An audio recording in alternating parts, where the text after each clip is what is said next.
Have you ever dragged your fingers across your own ribs expecting laughter, only to feel almost nothing? It's one of those small, everyday mysteries that most people notice as children but rarely question later in life. What seems like a playful curiosity actually reveals something remarkable about how the brain works.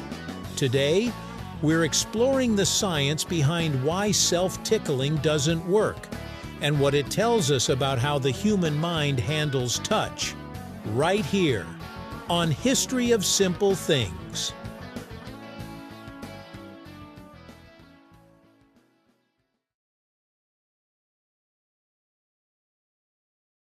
Tickling is not just ordinary contact with the skin, it's a special type of sensation that combines touch with emotion and reaction. There are two main kinds of ticklish sensations. The first happens when something lightly brushes against your skin, like a feather or a tiny insect. This sensation usually makes you twitch or quickly move your hand to brush it away.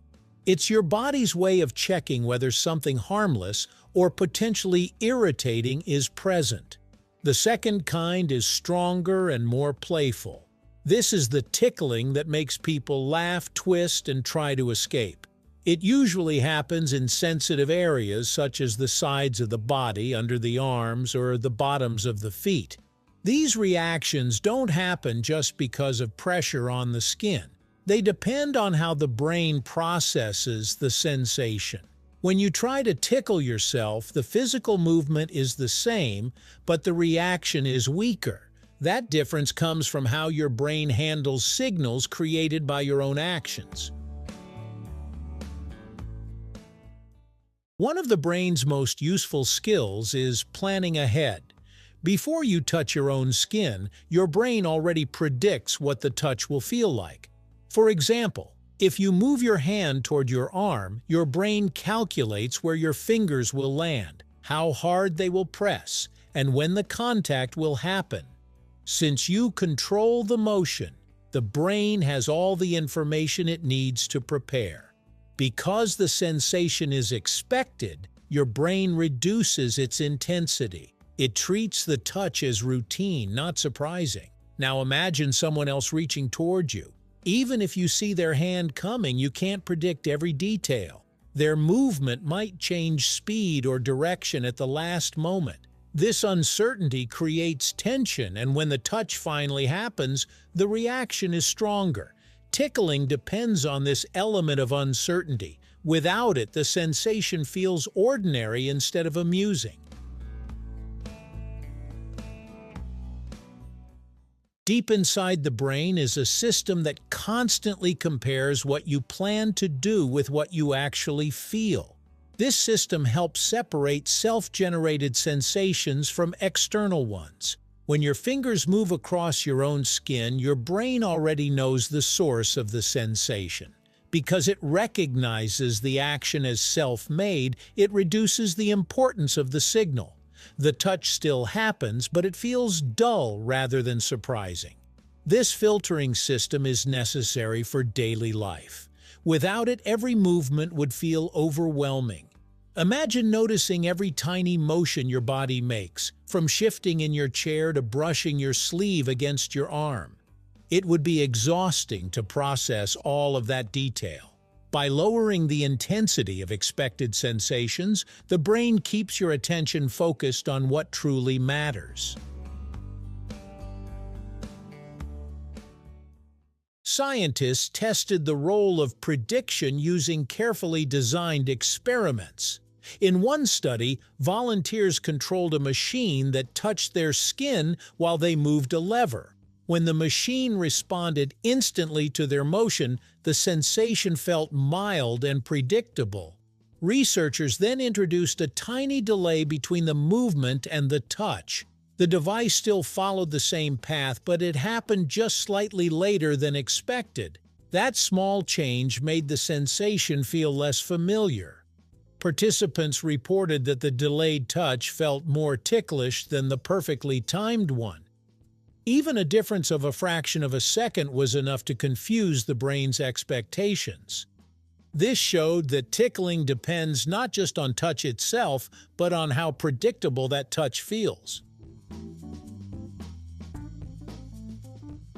Certain parts of the body react more strongly to tickling than others. These include the ribs, neck, and feet.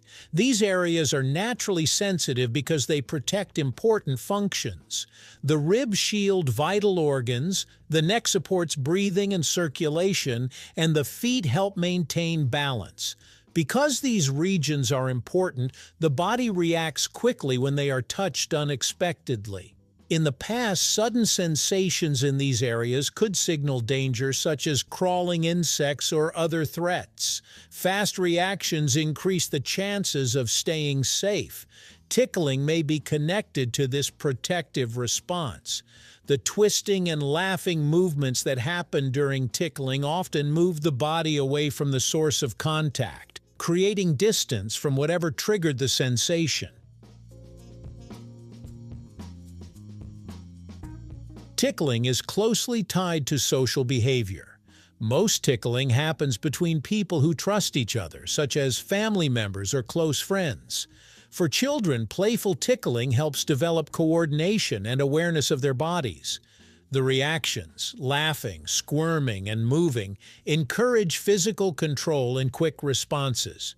Animals show similar behaviors. Young mammals often engage in playful contact that resembles tickling. These interactions help build trust and strengthen relationships within groups.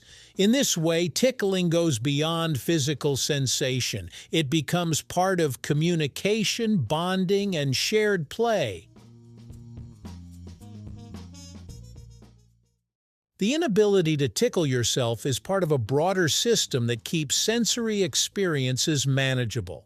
Your body constantly sends signals to the brain, from clothing touching your skin to muscles shifting as you move. If every signal demanded attention, daily life would feel overwhelming.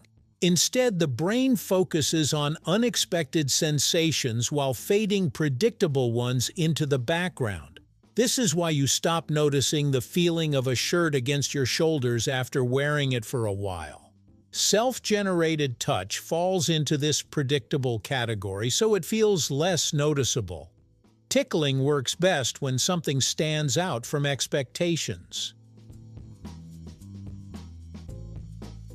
The reason you can't tickle yourself highlights how carefully the brain balances prediction and attention. By preparing for your own movements, it reduces familiar sensations and prevents overload.